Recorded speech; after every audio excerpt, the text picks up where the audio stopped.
talagang tinamaan po ang mga dams din natin na sa spilling level na. Anong mga dams po ito, Engineer Ed?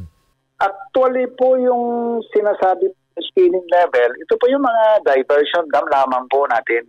Mga diversion dam. Talaga naman pong pag tumasang, kasi hindi ho sila reservoir type, ano po?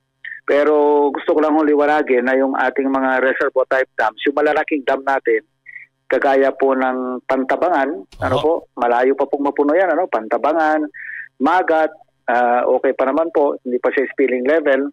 At ang maganda po kasi dito sa ating mga reservoir type dams ay pag malayo pa po yung bagyo at nakita namin na malaki yung darating na tubig, nagpe-pre-release po kami para po makatulong po sa pagkontrol ng baha.